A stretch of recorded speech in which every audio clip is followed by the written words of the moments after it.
नमस्कार मित्र। आज एक ऐसा आदमी के बारे में आप लोगों को हम बताएंगे कि जो अपने भक्ति के लिए, प्रभु भक्ति के लिए बहुत ही प्रसिद्ध थे। एक आदमी थे, उनका एक बेटी थी, उनका स्त्री का देहांत हो चुका था। वो आदमी बहुत बीमार रहते थे, उम्र हो चुका था, उम्र का जो बीमारी है उन्हें हमेशा लगा हुआ रहता था। बेटी कहीं नौकरी करती थी, नौकरी करके अपना पिता का देखभाल करती थी, साथ में पिता का सेवा भी बहुत करती थी। एक दिन उस गांव में एक संत आए हुए थे। बेटी अपना पिता का बीमारी लेके बहुत परेशान रहती थी, तो वो उस संत के पास गए और जाके बोले, संत जी मेरे पिता बहुत बीमार रहते हैं, आप एक बार मेरे पिता को देखने के लिए मेरे घर जा सकते हैं क्या? संत बोले, क्यों नहीं, ज़रूर जाएंगे बेटी, चलो मैं अभी तुम्हारा साथ तुम्हारा गांव जाऊंगी। तो वो संत उस लड़की का साथ उसके पिता का घर में आए। जैसे ही उसका पिता का रूम में घुसे तो देखे कि उसका पिता 3-4 तकिया लगाकर उसका ऊपर ऐसा करके लेटे हुए हैं और पास ही में एक कुर्सी रखा हुआ है, जो कुर्सी खाली है।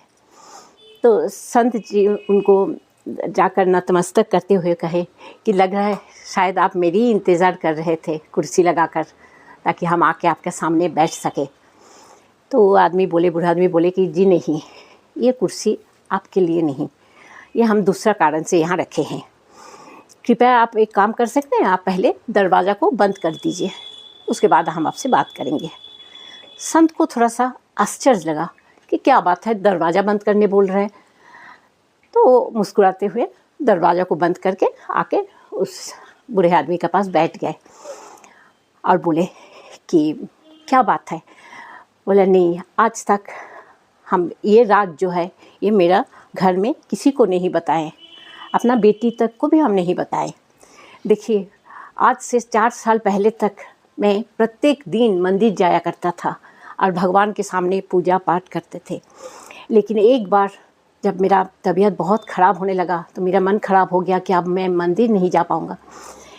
उस समय मेरा एक मित्र आया, उसने हमको समझाया कि देखो, भगवान तो सभी जगह में है, कोई ज़रूरी नहीं है कि तुमको मंदिर जाकर ही पूजा पाठ करना है।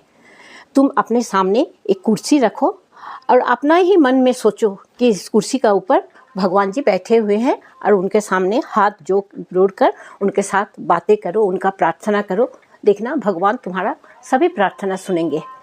उसके बाद से वो आदमी हमेशा ऐसे ही करते थे, लेकिन दरवाज़ा को बंद करके। अगर ये चीज़ कोई भी देख लेगा तो उन्हें पागल समझेंगे, इसलिए ये बात उन्होंने अपना बेटी को भी नहीं बताए थे। अब ऐसा करके उनका दिन बीतता गया। भगवान के प्रति उनका बहुत ज़्यादा निष्ठा था। संत ये बात सुनकर उनके माथा के ऊपर हाथ रख के बोले कि सही में आपका पूजा, आप जिस तरीके से भगवान को बुलाते हैं, बातें करते हैं, पूजा करते हैं, आपसे श्रेष्ठ पुजारी और श्रेष्ठ भक्त कोई हो ही नहीं सकता है। ये कहकर वो संत वहाँ से उनका माथा में हाथ रखकर थोड़ा आशीर्वाद करके वहाँ से निकल गए।